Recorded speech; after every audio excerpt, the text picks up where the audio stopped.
지혜로운 삶 TV 구독과 좋아요 무료입니다. 행복을 드립니다. 너 그러네 정말 매번 이럴 거야? 김도현 상무는 회사 근처 일식당의 좌석에 앉아 깊은 한숨을 내쉬었다. 20년 지기 친구들과의 점심 모임이 끝난 직후였다. 테이블 위에는 방금 전까지 웃음소리가 가득했다는 걸 믿기 어려울 정도로 무거운 정적만이 남아 있었다. 귀가하는 차 안에서 아내에게 전화를 걸어 하소연했다. 오늘도 어김없이 그 일이 반복됐다. 즐거운 식사 자리가 계산대 앞에서 순식간에 어색해지는 순간, 특히 강민석이라는 친구가 또다시 요즘 사업이 영 하며 꺼낸 말에 도현은 속이 뒤틀렸다. 처음 한두 번은 이해했다. 누구나 힘들 때가 있을 수 있으니까. 하지만 6개월째 매번 같은 말을 반복하는 동안 다른 친구들의 표정도 미묘하게 변해갔다. 여보, 이제 그 친구들이랑 점심 약속 잡지 말아야 할까봐. 도현의 목소리에는 지친 기색이 역력했다. 아내 정미연은 남편의 한숨 소리를 듣고 있다가 조심스럽게 말을 꺼냈다. 여보, 그렇게 오래 본 사이인데 한번 터놓고 이야기해보는 건 어때요? 그때 도현의 휴대폰이 울렸다. 같이 식사했던 친구 중 한 명인 이상철이었다. 도현아, 나도 좀 답답해서 전화했어. 우리 이러다가 다들 멀어질까봐 걱정되네. 도현은 차를 길가에 세우고 깊은 숨을 내쉬었다. 상철의 말이 맞았다. 이대로 가다가는 20년 우정이 금이 갈지도 모른다는 생각이 들었다. 그러게, 나도 고민이야. 처음엔 다들 이해하고 넘어갔는데, 이제는 좀. 특히 오늘 민석이가 한 말 들었지. 너희들은 회사 다니니까 월급도 꾸준하고, 이런 식으로 넘기려는 게 벌써 몇 번째야. 도현은 백미러로 자신의 얼굴을 바라보았다. 분명 즐거웠던 점심시간이었는데 마지막 계산대 앞에서의 그 순간이 모든 것을 망쳐버렸다. 상철아, 사실 난 돈 문제가 아니라 그 태도가 마음에 걸려. 맞아. 나도 그래. 우리가 안타까운 건 민석이가 힘들다는 게 아니라 매번 같은 방식으로 빠져나가려 한다는 거지. 전화를 끊고 나서도 도현의 마음은 무거웠다. 그동안 쌓아온 우정이 이런 식으로 흔들리는 게 안타까웠다. 회사로 돌아오는 길, 도현은 결심했다. 이대로는 안 된다. 뭔가 달라져야 한다.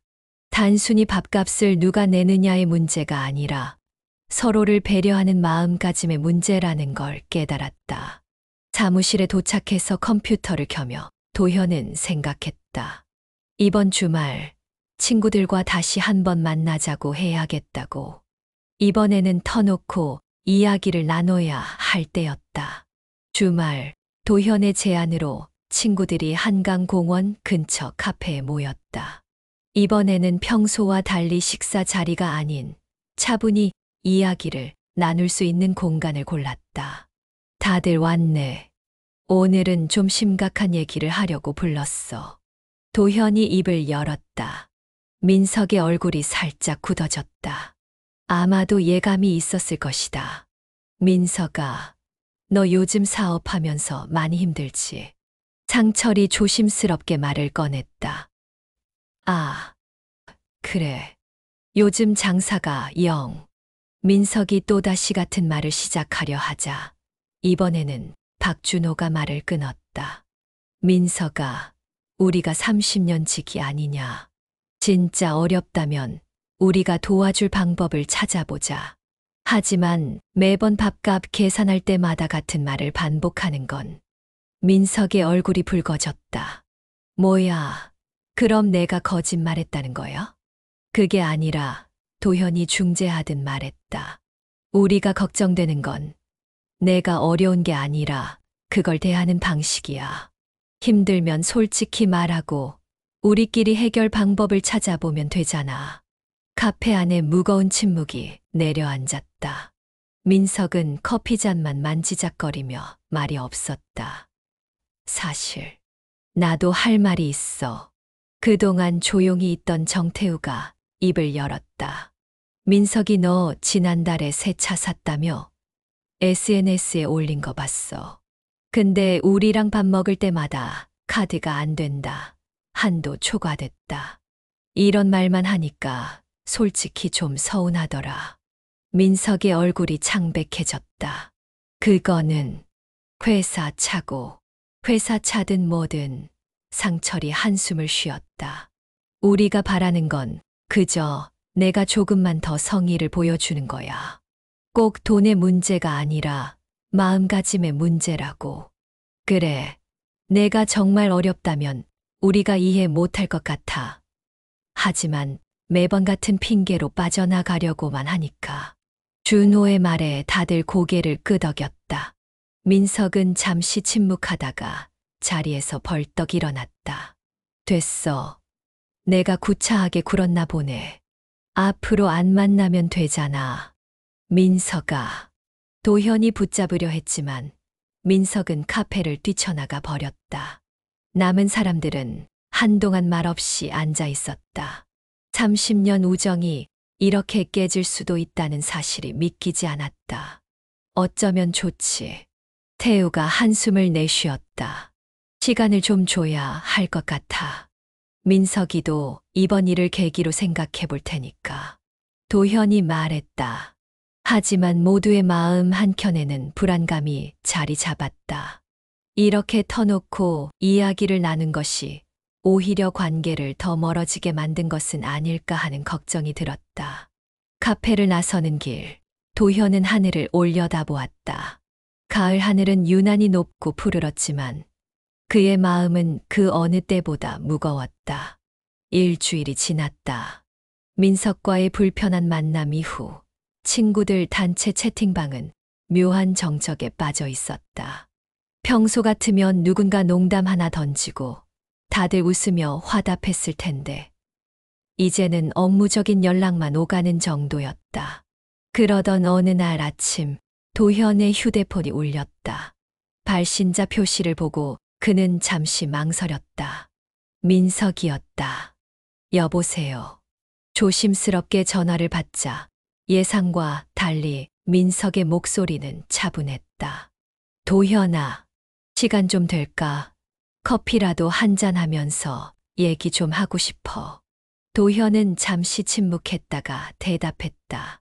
그래, 점심시간에 우리 회사 앞 카페에서 만날까? 약속 시간이 되어 카페에 도착하자 민석이 이미 와서 기다리고 있었다. 평소의 거만한 태도는 온데간데 없고 어딘가 수줍은 표정이었다. 도현아, 미안해. 민석이 먼저 입을 열었다. 지난번에 그렇게 뛰쳐나간 것도 미안하고 사실 이번 일을 계기로 많이 생각해봤어. 도현은 말없이 친구의 이야기를 들었다. 솔직히 말하면 난 그동안 내 체면만 생각했던 것 같아. 사업이 잘 안 풀리면서도 겉으로는 그럴싸하게 보이고 싶었고 그러다 보니 이상한 습관이 생겼나 봐. 민석의 눈가가 붉어졌다. 새 차도 사실은 중고차야. 무리해서 산 거고 겉으로는 그럴싸해 보이고 싶어서. 하지만 정작 가장 소중한 친구들한테는 자꾸 거짓말하고 책임을 회피하려고만 했어. 도현은 천천히 커피잔을 들어 한 모금 마셨다. 솔직히 말해줘서 고마워, 민석아. 이제야 깨달았어. 내가 얼마나 못난 짓을 하고 있었는지. 친구들 앞에서 자존심 세우려다가 오히려 신뢰를 잃어가고 있었던 거지. 우리가 원한 건 그저 내가 솔직했으면 하는 거였어. 힘들면 힘들다고, 도움이 필요하면 필요하다고. 민석이 주머니에서 봉투를 꺼냈다. 이거, 그동안 내가 빠져나갔던 밥값들이야. 다 계산해봤어. 도현은 봉투를 밀어냈다. 그런 게 중요한 게 아니야. 우리는 그저 알아. 민석이 말을 끊었다.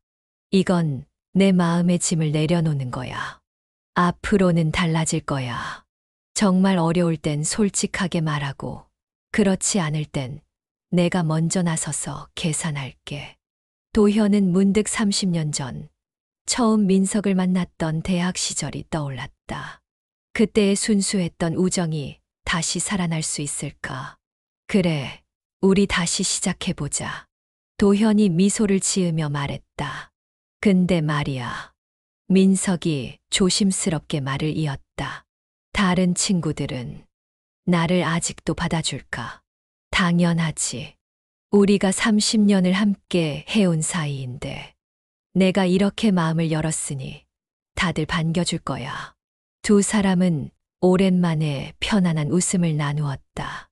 창밖으로 가을 햇살이 따스하게 비치고 있었다. 며칠 후 도현의 제안으로 친구들이 다시 한자리에 모였다. 이번에는 그들이 대학 시절 자주 갔던 삼겹살집이었다. 30년 전 추억이 서린 공간에서 새로운 시작을 하자는 의미였다. 민석이 가게에 들어섰을 때 이미 다른 친구들이 자리를 잡고 있었다. 잠시 어색한 정적이 흘렀다. 늦어서 미안해요. 민석의 목소리가 평소보다 한층 낮았다. 앉아. 고기 막 구우려고 했어. 상철이 먼저 손짓하며 말했다. 민석은 자리에 앉으며 깊게 고개를 숙였다. 지난번 일은 정말 죄송합니다. 여러분께 할 말이 있어서. 일단 고기부터 먹자. 준호가 말을 자르며 민석의 앞에 소주잔을 놓았다. 오늘은 편하게 얘기하면서 먹자고. 식사가 진행되면서 어색한 분위기가 조금씩 풀리기 시작했다. 소주 한 잔이 돌고 두 잔이 돌면서 대화는 자연스럽게 흘러갔다. 사실 요즘 정말 힘들었어요. 민석이 마침내 입을 열었다. 코로나 이후로 매출이 반토막 났는데 은행 대출금 상환은 다가오고. 하지만 이런 얘기를 꺼내기가 쉽지 않더라고요. 다들 잘 나가는 것 같아서. 태우가 민석의 어깨를 두드렸다. 바보 같은 녀석, 그런 말 진작 했어야지. 우리가 못 도와줄 것 같아서 그랬어. 아니, 부끄러웠어요. 다들 승승장구하는데 나만 이러고 있다는 게. 누가 승승장구해? 준호가 웃으며 말했다. 나도 작년에 명예퇴직 당할 뻔했고 상철이도 자식 등록금 때문에 밤잠 설치는 중이야. 도현이 고개를 끄덕였다. 그래, 우리 모두 각자의 고민이 있는 거지. 중요한 건 그걸 함께 나누고 이해하는 거야. 앞으로는 제가 먼저 솔직하게 말할게요. 그리고 형편이 되는 대로 식사 자리에서도 책임을 나눌게요. 그런 걸 누가 따지겠어. 상철이 말했다. 다만 내가 힘들 때는 힘들다고 말해주고 여유 있을 때는 여유 있다고 말해주면 돼. 민석의 눈시울이 붉어졌다. 미안해요, 정말. 그동안 제가 얼마나 못난 행동을 했는지. 됐어. 태우가 민석의 잔을 채우며 말했다. 오늘부터 다시 시작이야. 우리 다 잊고 새로 시작하자. 그래도 한 가지만 약속해줘. 준호가 진지한 표정으로 말했다. 앞으로도 힘든 일 있으면 숨기지 말고 얘기하라고. 우리가 뭐 남이야? 민석은 고개를 끄덕였다. 네, 약속할게요. 그날 밤 오랜만에 친구들은 진심 어린 대화를 나누었다. 각자의 고민과 걱정거리를 털어놓으며 서로를 더 깊이 이해하게 되었다. 계산할 때가 되자 민석이 먼저 지갑을 꺼냈다. 오늘은 제가 살게요. 아니야, 오늘은 우리 다 같이 나누자. 도현이 말했다. 우리의 새로운 시작을 기념하는 자리니까. 5명의 친구들은 평등하게 비용을 나누었다. 그것은 단순한 밥값 계산이 아닌 서로에 대한 신뢰와 배려의 표현이었다. 그로부터 3개월이 지났다. 친구들의 관계는 전보다 더 돈독해졌다. 매주 목요일 저녁 모임은 어느새 그들의 새로운 일상이 되었다. 이날도 평소처럼 도현의 사무실 근처 술집에 모였다. 하지만 분위기가 어쩐지 달랐다. 민석의 표정이 유난히 밝아 보였다. 여러분, 좋은 소식이 있어요. 민석이 들뜬 목소리로 말했다. 무슨 일인데 그래? 상철이 궁금한 듯 물었다. 제가 운영하던 가게를 프랜차이즈에 매각하기로 했어요. 그동안 고민이 많았는데 마침 좋은 제안이 들어왔더라고요. 오, 그거 정말 잘 됐다. 도현이 기뻐하며 말했다. 네, 덕분에 은행 대출도 다 갚을 수 있게 됐어요. 그리고 민석이 잠시 말을 멈추었다가 이어갔다. 새로운 사업을 구상 중인데 혹시 여러분의 조언을 구해도 될까요? 당연하지. 친구들이 일제히 대답했다. 사실은 소규모 컨설팅 회사를 차리려고 해요. 제가 그동안 자영업하면서 겪은 경험을 살려서 어려움을 겪는 소상공인들을 돕는 그거 정말 좋은 생각인데? 준호가 눈을 반짝이며 말했다. 나도 회사에서 비슷한 업무를 담당하고 있으니까 도움이 될 만한 정보를 줄 수 있을 것 같아. 그래, 나도 법무법인에서 일하니까 법적인 조언은 내가 해줄 수 있고. 태우가 덧붙였다. 도현은 민석의 달라진 모습을 보며 미소 지었다. 3개월 전만 해도 이런 솔직한 대화는 상상도 할 수 없었다. 여러분, 정말 고마워요. 민석의 목소리가 살짝 떨렸다. 그동안 제가 얼마나 큰 실수를 했는지 이제야 완전히 깨달았어요. 혼자서 모든 걸 떠안고 괴로워하느라 정작 가장 소중한 인연들을 멀리하고 있었네요. 이제 그런 말 그만하고. 상철이 장난스럽게 말했다. 오늘은 축하하는 자리니까 즐겁게 마시자고. 술잔이 오갈수록 대화는 더욱 깊어졌다. 민석의 새로운 사업 계획에 대해 진지한 조언이 오갔고 각자의 경험과 지식을 나누었다. 그나저나 준호가 문득 생각난 듯 말을 꺼냈다. 다음 주면 우리가 처음 만난 지 30주년이네. 정말이네. 도현이 놀란 듯 말했다. 그럼 특별한 걸 해야 하지 않을까요? 민석이 제안했다. 우리 모두의 인생에서 중요한 전환점이 된 것 같은데. 좋아. 그럼 내가 한 가지 제안할게. 도현이 말했다. 우리 대학 시절처럼 MT 한번 가보는 건 어때? 이번엔 가족들도 다 데리고. 친구들의 얼굴에 환한 미소가 번졌다. 그들은 이제 알고 있었다. 진정한 우정은 돈의 가치로 매길 수 없다는 것을. 서로에 대한 이해와 배려, 그리고 솔직한 마음이 있다면 어떤 어려움도 이겨낼 수 있다는 것을. 밤이 깊어갈수록 웃음소리는 더욱 커졌다. 그들의 30년 우정은 이제 새로운 장을 열어가고 있었다. 2주 후, 양평의 한 펜션. 가을의 마지막 햇살이 단풍나무 사이로 비치는 오후, 5 가족이 모였다. 아이들은 마당에서 뛰어놀고 아내들은 테라스에서 이야기꽃을 피웠다. 여보, 이리 와봐요. 민석의 아내가 그를 불렀다. 내가 요즘 많이 달라졌다고 하시네.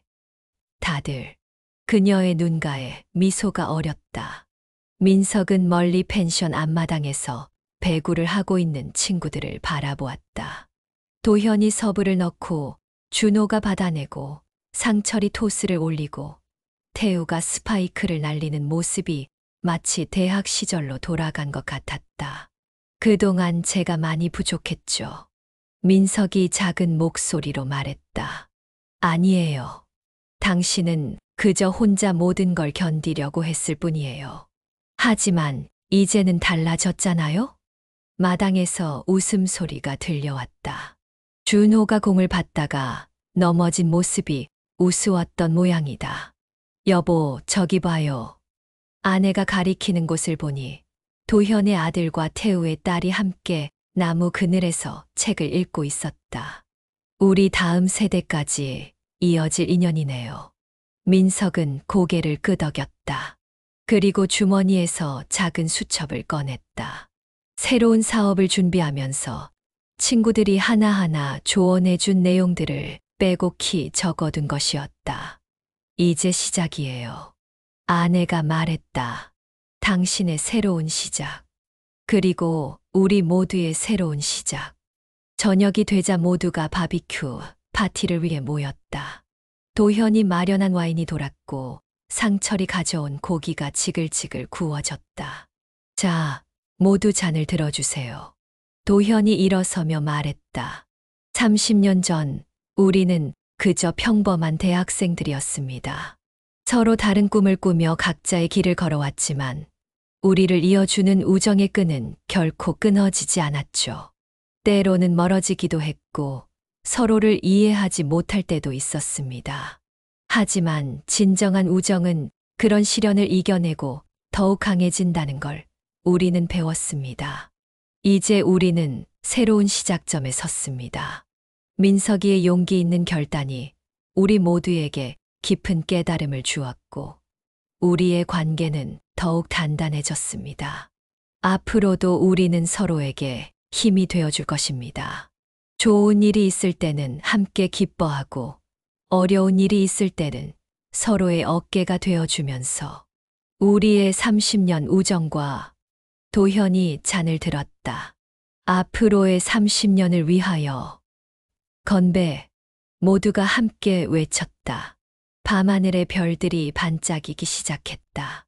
장작불 주위로 모여 앉은 5가족의 이야기는 끝없이 이어졌다. 때로는 웃음이 터지고 때로는 진지한 대화가 오갔다. 민석은 문득 깨달았다. 진정한 성공이란 돈이나 명예가 아니라 이렇게 마음을 나눌 수 있는 사람들이 있다는 것. 그리고 그들과 함께 성장해 나갈 수 있다는 것이라고. 가을밤에 선선한 바람이 불어왔다. 새로운 계절이 시작되고 있었다. 더 많은 지혜로운 이야기를 함께 나누고 싶으시다면 좋아요 버튼을 눌러주세요. 영상이 도움이 되셨다면 좋아요는 큰 힘이 됩니다. 구독 버튼을 눌러주세요. 종 모양 알람 버튼을 눌러 전체 알림부로 설정해 주세요. 새로운 영상이 올라올 때마다 가장 먼저 만나보실 수 있습니다. 댓글로 여러분의 생각을 나눠주세요. 다음에 다루었으면 하는 주제나 고민이 있다면 댓글로 남겨주세요. 여러분의 의견이 다음 영상의 소중한 밑거름이 됩니다. 앞으로도 삶에 도움이 되는 의미 있는 이야기로 찾아뵙겠습니다. 함께 해주셔서 감사합니다. 다음 영상에서 만나요.